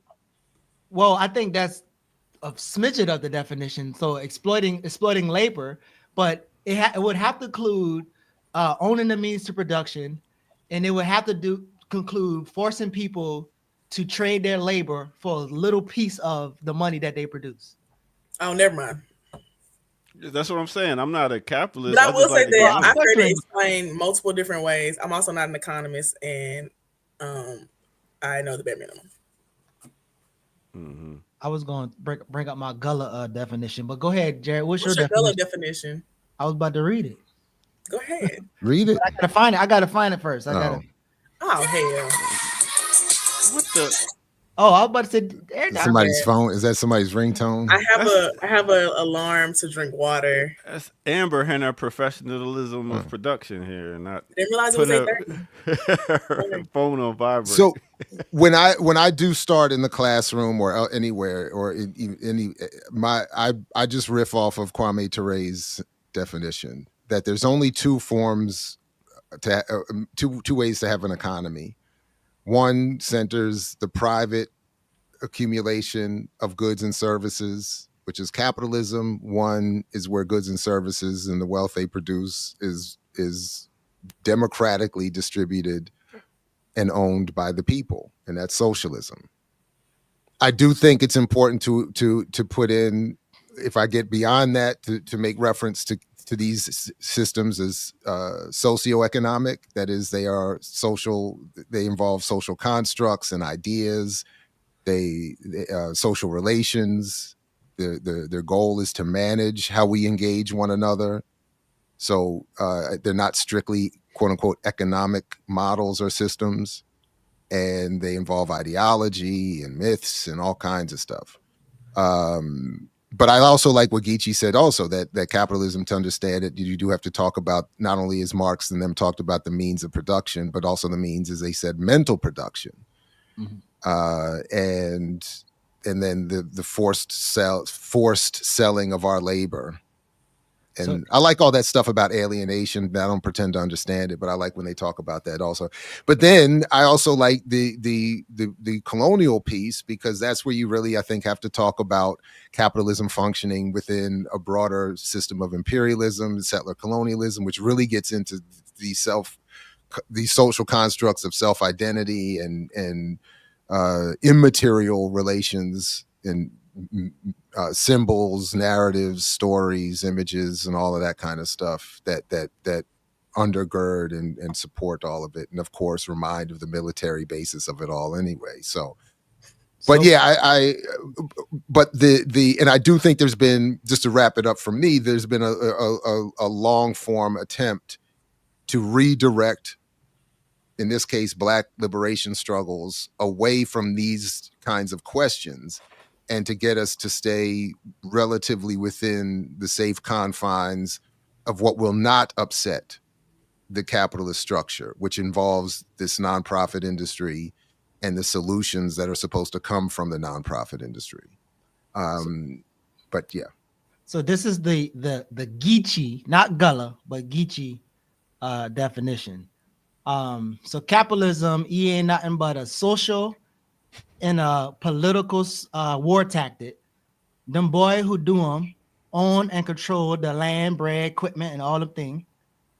Then they do fool up contracts with them boy who broke up, and them boy with the lend up pockets trade all the labor and all the talents to the buckra for a piece of money. That's capitalism. In English, a social political war tactics practiced by those who own and control land, capital, equipment, and other resources. They enter exploitive contracts with those who are propertyless the property lists in exchange for low wages, give up all rights to what they produce with their labor to the owner's capital. So none of us, even the black wealthy people, ain't no damn capitalists. I don't even think you could say, what's the guy name who they always love, the black billionaire? Robert Smith. Robert Smith is not a capitalist. Does he have? I think that works. Yeah. Does he have capital? Can he invest? And I think he has some limitations too, because he would have to like cash in the stuff he has ownership of to actual move things around, which I don't think he has that leverage. But even that question is, I think, it gets to an important point that is often lost in all of this. Try to identify what all of our roles are within a capitalist system. We are not all capitalists. We are oppressed by capitalism. We are forced to sell our labor to capitalists and their managers. So yeah, but I do also, by the way, one of the first things I do bring up in my classrooms when this comes up, and it does come up by force every semester, is that I ask students to really think about I ask for it in the moment, but throughout the semester, how little they have these discussions anywhere or have ever had these discussions anywhere. You know, we live in a system that is supposed to be, casualties, Rob. We are casualties. We're supposed to live in a capitalist free market, this wonderful, perfect system, and yet almost nobody can tell you what it is or how it works, including adults, including professors. And you know, I used to show that first version of the Corporation documentary where they start off asking all these business execs and Harvard Business School professors, what is a corporation? And they're like, they can't even, they struggle to even just explain. And they say, because I'm not used to having to do it. And I don't really, we take it sort of as a given. But for most of us, you could go you could get PhDs and medical degrees and law degrees and never study what capitalism actually is, its history or anything. You might read a couple articles, how it impacts your industry or your field or maybe. But that's even that's Can I be looked at as a capitalist for constantly asking for donations? No. Okay. I mean, you can sound like a victim of capitalism. That's why you need the donations. But then also, again, I think that's why when I thought about the social work, like I'm reading the introduction of social work. I remember reading it years ago, and I'm looking at my notes, and I'm like, most of these people either, well, I won't say never heard of socialism, because I feel like everybody heard of socialism, but most of these people couldn't define socialism. And most of these people would literally, although their work is as a social worker, they would be like, nah, socialism is bad. And they won't ever see themselves as literally dealing. And what I said at the bottom is they're managing the expressions and the reactions of victims of the capitalists. And then they're saying like, this expression is not good, and you need to have a better expression for your material conditions as a social worker. And they'll never even think of that because they're trained to look at it like this. And so, yeah, I think it's the cognitive dissonance. Like they don't see the connection. My thing is, I like socialism when everybody's playing a part. When people ain't playing a part, that's when I'm like, this socialism shit don't Give me work. an example of socialism that people don't play Wait a minute, their y'all part. both talking at the same time. What'd you say, Amber? So you got to exile them off the island. Okay, now what you say, Geechee? I said, give me an example of socialism that you know of, that you've seen where everybody wasn't doing their part. Black Liberation Media. That ain't socialism. This ain't no socialist there collective. In fact, I mean, no, listen. Because I would say this, I always join businesses where I have partners, and I know that I don't do certain things, and I know that I'll join forces with another person that knows how to do certain things, and we'll make stuff happen. And then as soon as one person out of this group don't play their part, then it's like, do they deserve the same cut? That's not socialism. So again, I think even though I get flat for, well, I won't talk about that, but I feel like PSL at least put their plan on paper. So we didn't even, as a collective, we have not talked about our methodologies and our pathways to a like we never talked about it. Hell, we ain't even talk about finishing what a cooperative looks like. So you can't do No. that. You can't say like the other all jokes is the morning show. we is in this no, platform. the whole platform, Black Liberation Media. The joke is funny. That was funny, but the reality is that the solution to the problem that you're raising of people putting in their fair share is not solved by capitalism. Capitalism, more than anything, Creates relies on a situation where people live off the work of other people to the extent that they don't put in their fair share. This whole system is based on not putting in your fair share. That's why yes, what Amber was raising as a problem happening in Memphis is real. But I have to admit, my very first reaction, especially given how jaded I've become, is to say, so people getting in trouble for creating no-show jobs for their people now all of a sudden? Like that's supposed to be like that's what the hustles we've been taught is supposed to be, given how this society works. You get in place, you get your people in place, and then you don't do a damn thing and live off everybody getting a check while living off the work of some one person. That's what capitalism creates. 200 schools with back maintenance up to 5 years, and none of the schools don't have heat or air. I want to do an exercise. No. And what I'm saying is, the top office. Let me do an exercise. Wait, but what I'm saying is that Amber and your crew and your work is exactly right, and the criticism is right. What I'm saying is I'm having this retrograde, capitalist inspired response because I see Black people getting over, which is again what I'm all about critiquing, but I'm saying it's easy to fall into that. That's why people are praising LeBron for nepotizing his son into the NBA, and that's why everybody's like if the white But my point, all right, what I'm saying is capitalism doesn't solve the problem of people not putting in their fair share. It in fact encourages it. Is really the point I'm getting at. So let me do this exercise, Jared, as our resident economist or something like it. No. Air Doctor, pick an industry of a business. Like, let's say, for instance, you about to start a business. Pick an industry, like selling what or restaurant. All right, perfect. You restaurant, you selling whatever type of food. You as a capitalist, so you have to have the brick and mortar. You don't have the money to just build it. You don't have the skills to build it. So how would you get the money to build it? Take a loan, right? Yeah, I guess. Right. Yeah. So the loan comes but the loan comes from a bank, and the bank uses other people's money to give you, and so that they can make money. So for me as a regular person, I'm paying money to the bank or putting money in the bank. The bank is making money off of my money and not giving me shit, probably a couple cents. So you take this bank loan. You use the bank loan to pay people to build a house because you can't build a house or build a place. You're paying other people to build it. And then you bring in workers in to exploit their labor so that they help you pay off your loan and you make profit. Exploit their labor? Yeah. This is why your ass ain't cooking the chicken and you ain't chopping the cheese. You ain't doing none of that. You're just sitting there saying like, yo, like exploit. You don't even know how to cook.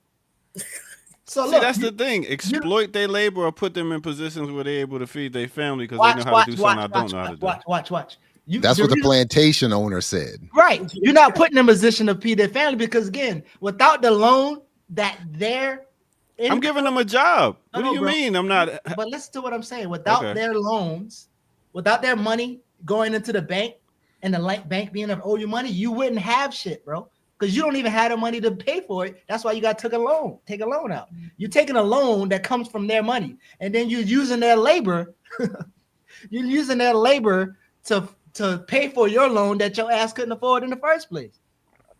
So like you And you're leverage, using the labor of the people who farm the food you're gonna cook, who are preparing, who literally build the dishes that you're gonna feed people on, that create who put the plumbing together, who turn the lights on, who build the tables you're gonna be seating people at. Like everybody is contributing to this. We've all put into the school Except system him. that all these people went to learn how to do all this stuff for. Like everybody's putting in. And then only because one person's been able to sort of accumulate and coalesce the money to put this thing that they should somehow benefit inordinately in comparison to the rest of it. Like that. That's the part I'm saying. Air We Doctor, gotta, I tied real you up quick. and you didn't even notice though. I tied you up. Remember, real quick, you said You tied me up. What do you? what? Not Wait, He had a lasso on you. Don't do that. No, but remember you said socialism. Phrasing. Thank you, Jared. But you said socialism works until everybody is not doing their part. As the capitalist, you ain't even doing your part. Everybody doing work except your ass. But if the company gets sued or the employee is getting sued, No. or is it the person? Boom. Is it? Boom. Wait a minute. No. Does the risk fall on to the person that came up with it this doesn't idea fall that's onto doing anybody. all- That's why, as we did here, you form an LLC, a limited liability corporate company, so that nobody gets punished. That's the whole point. The only people who get punished are the customers, the community that's suffering. If you've created some sort of waste runoff, like, nope, that's the whole. That's why they do this. That's why the first thing they do after the genocide and the enslavement is they create the rule of law that covers all this other stuff, gives them legal right to do all this other stuff, and then to get no punishment for it. So that's why the late great Bruce Dixon used to say all the time, shout out to him, if corporations can be legal people, how come there's never a death penalty? Right. That's the whole. There's never like nobody suffers when they I do shouldn't all get the dirt. paid more for my idea that when That's people not were your sitting idea. around, and not being like, damn, I want to eat, but there's no restaurant around here. So then I come one day and say, you know what? I want to get a restaurant. I want to help the people in the community have. That someplace sounds to real eat. Israel right now. I This was wanna a help- land without people and a Hey, people without watch- land. Like they was I wanna- just sitting around here, watch like this- not watch knowing this what air to doctor. do. Until I Well, showed up. the thing is, I did the restaurant thing, so I'm actually And talking you're from worthy. experience. But that's not where- helping people eat though. That's charging people to eat. Helping people to eat is actually helping them to eat. Not like so. For instance, we are Not sitting giving here, them a job. Watch this. We Giving sitting them the here- food, we giving sitting them here the with- food to plant what Giving they them want. food at a smaller rate of price that other people will come out and exploit them true. and charge So more you're- money. You're trying to get profit, Air Doctor. Listen, if somebody is lacking food, your idea to make profit off their lack of food just is backwards in itself. Oh, they don't So have Jesus water. didn't how- set up no restaurant. How do He you said, feed "Keep the people if you ain't got no multitudes money? out of fish." I'm screaming. How do you feed people without any money? You start a nonprofit. And you have seed. You have seeds. You grow food. You can grow the food. You can. I mean, there's a lot of ways to feed people without money. Start a nonprofit. Get some grants. Hell, we feed people every week on Sunday and Tuesdays over here in the West End with no damn money. So I mean, hell, we just talk about a Kroger chain and Whole Foods who make so much food that they have so much access to give away and still make a profit. That don't take no money to feed them. I mean, I think a great example of that is like we have one of the main like churches here has a food ministry, and they literally go to all those places. They'd be like, Panera Bread, give us all your food that you're not gonna use today, and they give it to people the same day. Like they go to all those corporations. They have like setups every month where Trader Joe's drops off fresh produce on this day, Walgreens drops off stuff on this day, Walmart drops like. They make them give them those things because you're not gonna just there's no reason to sell it. Let's just give it to the people that need it. And Big we're up a to nonprofit, Black and Man we Lab. love We to be feed nonprofit. we feed people every week for free. So how about that? Y'all pay for it though. But listen, No, we get you know that who's money. taking a risk, Air Doctor? That brother, you know that big chicken sign, the Air Doctor's chicken. The dude who put that little sign up, that's who taking a risk. He had to climb up there and try to balance it, whatever. You know who's taking a risk? Your worker who has to drive all the way from East Atlanta to. So West you telling Atlanta. me the employer should get the same amount of money as the employee? No, I'm saying the employer should get the amount of money contingent upon his work that they put in, and you ain't doing no damn work, so you don't get no money. Socialism, like you said. And That's in what you said. capitalism, what ends up That's what you happening said. is most of the No, actual ownership is not doing the work. And this is the problem where we started with the question of monopoly. The people you see in the store, the managers, the people, the clerks, they're not in few cases are they an actual owner. So the people who are owning it are sitting home living off of the labor. That's what actual capital is. And that's really how it should be understood. Wealth is capital is wealth you earn, is capital produces wealth when you don't work. It's producing wealth. It's wealth you accrue off of the work someone else does. So so when you was there every day like I was, putting in the hours and stuff, then I can't be a capitalist then, because I was there with the workers doing the same thing. But at night I went home and I thought about more plans, more different things to come up with, figuring out payoffs and different things. Why, shouldn't I get more money than No, but listen, you the thought person about next to me? did you thought about the plan, but could you have executed by yourself? That's why I have partners. So tell me this. All right. Are we moving on? I do want to bring up something from the A comments. football though. coach who thinks about something, do he get the glory for the athleticism and all the other things that happen?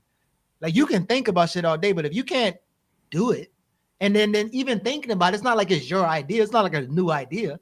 People have been thinking about it for forever. In fact, you was inspired by somebody. But who does it?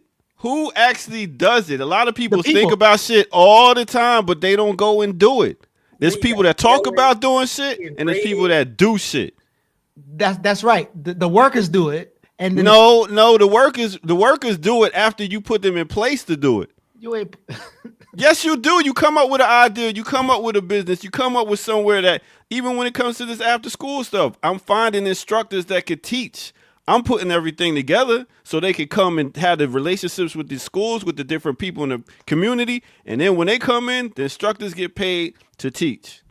So therefore, if I didn't have all this stuff and put this together, there would be no instructors getting paid, no teaching. So therefore, that person puts in a little bit more work than the others. So what's not understand about that? And I'm teaching at the same time. I mean, you So- should answer that question. I don't know. So if it's a question of relative pay to workers in a given restaurant, I'm open to a certain level of discussion. My question is, how do we get to the point where the wealth being produced by you owning a restaurant, people working in your restaurant, customers coming in and buying food from the restaurant, how does that get distributed in such a way so that the people working in your restaurant can also afford to take time off and eat in your restaurant? So that the people who are coming in as customers are not just producing wealth that goes to an owner, as opposed to in a more equitable way other people. And then really what I'm getting to is that those who would only want to start a restaurant or some other business so that they can be an exploitative or a boss and make more than other people, like that group of people would be moved out of exercisable power or agency and replaced by people who have an interest in seeing things function well and providing for a community. That is what I think would happen, have to be evolved over time as we make this transition, again, trying to think of where we are, from where we are now to something better. And as the material conditions shift, that form of thought would also change and evolve along with it. So that's where some of these other details, again, I saw some of the funny back and forth about whether Jared's an economist. I'm not an economist, but so I don't claim to have all the nooks and crannies worked out, but I think that what I just said is the I do want to highlight some of the comments because Monty and I are in this economics for emancipation study group that we did this past year, and some of the points that they brought up I thought were really good. Also, Denzel did study econ, and I think he'd be great to come on and talk about this in more detail. Yeah. Also, Keenan said my afro is on point, and he's right. Really love that. Thank you, Keenan. And I do think that we should have a more in-depth conversation about this because I do think the solidarity economy is very doable. I think the Economics for Emancipation study group that we did, the materials were really good, and I learned a lot about same things we're talking about, like what will be considered slavery, essentially, like who you're working for versus like who is actually a capitalist. What does that look like? What does it look like to disrupt those systems? So I think we should definitely have a more in-depth conversation about it. Also, I don't know if y'all want to update on Sweatergate or not, but I did buy the sweaters. Oh wow. No, I mean, I do think it's an important conversation that, again, we keep having, because I don't know, I feel like people avoid the conversation. I saw people in the chat say, why are you having this conversation? But I think how often do we get to actually talk through it and have our ideas struggle through, even when, whatever. But when you got an opposing thought on here too. Yeah, I think that's a good thing. Opposing, yeah. And I think the argument around what is labor and what is the work and what work is more valuable, I think that's a constant conversation, because not the same that you're saying is there, Doctor, but there were people who had that same argument for enslavement. It's kind of like, and with the Bible, you like Christianity, like y'all niggas couldn't think over there, and now I taught y'all how to think. Y'all should be grateful. Your boy, the gift of hands dude from Baltimore, what's his name? The doctor, not Baltimore. I don't know. He was a president. He ran for president, but he's like he wrote the book Gift of Hands, and he was at Johns Hopkins. But he said that he's grateful for the white people in Christianity because look, we're here now. So the argument around who's doing the more work, who's the mastermind behind it, like if white people didn't steal us over here and then stole land and draw up this plan for America, then we wouldn't be here. So they deserve to have all of the money. Like that's the same do y'all feel that all kids should get a participation award? Who? All kids should get a participation award. How you get to that? Well, that's a simple question. I know how I get it. No, I get the logic here, because he's saying that socialism produces a society where everybody gets a participation award. And what I think that fails to recognize is that we're not talking about a football game or a soccer game. We're talking about a society, a socio-economic relationship that governs how we all live. So, and in that context, the analogy it fails, because socialism is not advocating that everybody get a participation award. In fact, what socialism would be advocating is that the recognition for our contribution is constantly denied. The awards we should get for winning races, winning competitions, contributing to society have been stolen and only given to kids who aren't even running. The people going up on the podium getting the trophies, they're not even actually running the race. They are living off of those of us doing all the running and the jumping and the working and everything else. So socialism is simply saying all of that we give us our damn awards that you've been stealing. So I see what you're trying to do there. The last thing I just want to say is why I think this is so important is because those of us, again, I don't claim to be an economist, but I do spend a good amount of my time studying the work of economists and going to their conferences and seeing what they say and how they say it.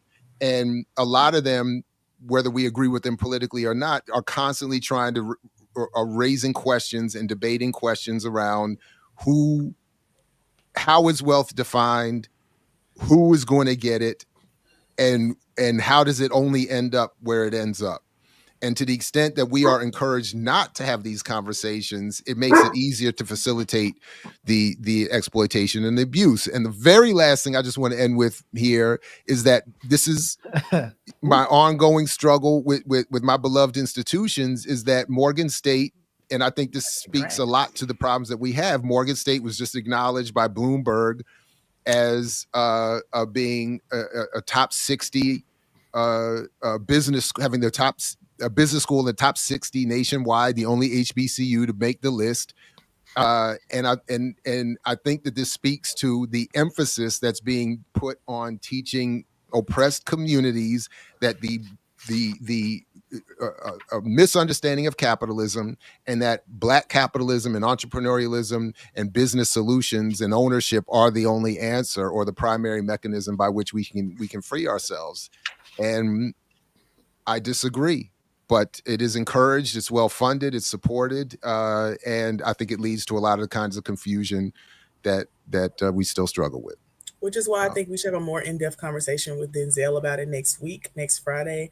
Also, I'm sorry for cussing y'all out so bad. I get a little angry when I'm sleepy. Don't be apologizing now. That's not how it Now works. at the end of the show. Why not? And first of all, you said you don't know if you're gonna be here next week, so don't be. I'll be here. I'll be here. I'm just saying it's gonna be 1 p.m. in Africa. Ain't nobody Okay, cares. just I'll be In here. Africa, 1 Yeah. p.m. in all of Whole Africa. continent. It's gonna be 1 p.m. in Accra. Oh, you're going over there.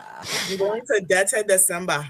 I know where you're I going. feel like 1 p.m. is late enough in the day that you should have had time to get yourself I awake should have and been able to situated. breakfast, take a 2-hour nap. I know what she's going to do. Exactly. and come 10 minutes ahead of time so we can make sure your mic and your video look right. Working. I know what she's doing. yes. over But there. if Denzel is, I'm open for.